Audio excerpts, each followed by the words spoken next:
देशाचे सरन्यायाधीश पहिल्यांदाच मुंबईत आले आणि त्यांनी नाराजी व्यक्त केली। ही नाराजी महाराष्ट्र सरकारला धोक्याची घंटा आहे का याविषयी राजकीय वर्तुळात चर्चा चालू झालेली आहे। अशा नवीन अपडेटसाठी चॅनलला सबस्क्राइब करा।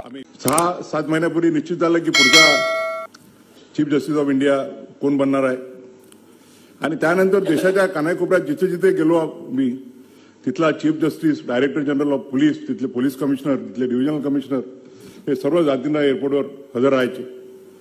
आम्ही 5-6 महिन्यापूर्वी एक अमृतसरला गेलो होतो कार्यक्रमाला, सूर्यकांत साहेब आणि मी।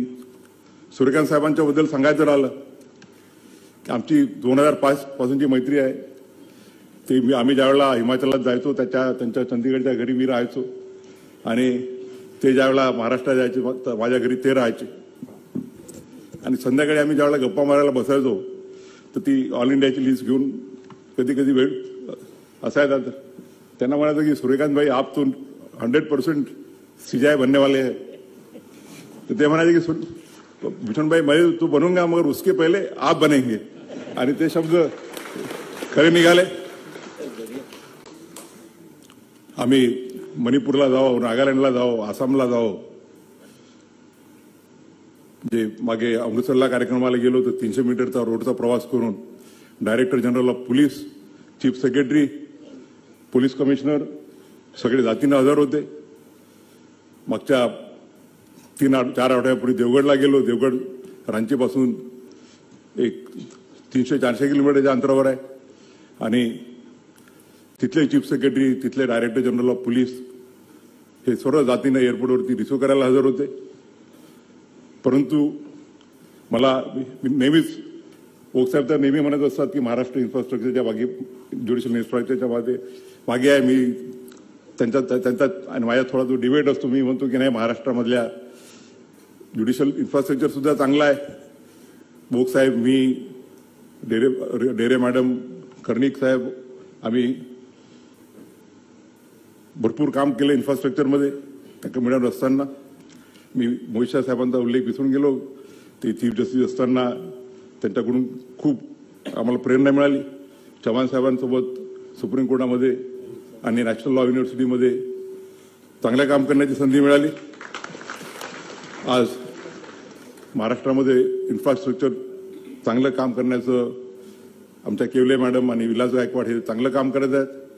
आपल्या महाराष्ट्रातले ज्युडिशियल ऑफिसर मुनघाटे आणि निंबाळकर हे सुद्धा माझ्यासोबत तिथे काम करत आहेत। या प्रसंगी मला एवढंच वाटतं की ज्यावेळेला आपण म्हणतो की लोकशाहीचे 3 स्तंभ म्हणजे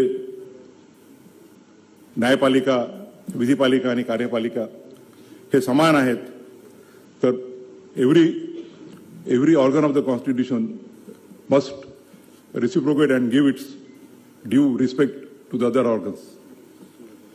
महाराष्ट्र राज्यातला एक व्यक्ती चीफ जस्टिस ऑफ इंडिया म्हणून महाराष्ट्रात पहिल्यांदा येत असताना महाराष्ट्राच्या चीफ सेक्रेटरीला किंवा महाराष्ट्राच्या डायरेक्टर जनरल ऑफ पोलीसला किंवा मुंबईच्या पोलीस कमिशनरला तिथे येण्याची योग्यता वाटत नसेल तर त्याबद्दल त्यांनीच विचार करायला पाहिजे की मला प्रोटोकॉलचा बिलकुलही हे नाही आहे। मी अजूनही अमरावतीला जातो, नागपूरला जातो तर मी पायलट एस्कॉर्ट घेऊन जात नाही।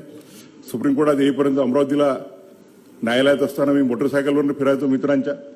परंतु it's a question of respect by the other organs of the institution to the judiciary. एका राज्यघटनेच्या एका संस्थेचा प्रमुख ज्यावेळेला पहिल्यांदा या राज्यामध्ये येत असेल आणि तोही त्या राज्याचा, तर जी वागणूक त्यांनी दिली ती योग्य आहे की नाही हा त्यांनीच त्यांचा विचार करावा। या लहान गोष्टीमध्ये मला हे नाही, दुसरा एखादा आमच्यातला एखादा कोणी असता तर आर्टिकल 142 किंवा 140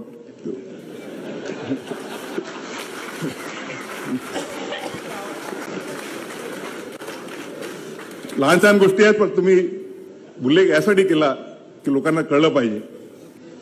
मी या प्रसंगी पुनश्च आपल्या सर्वांचे मनापासून आभार मानतो।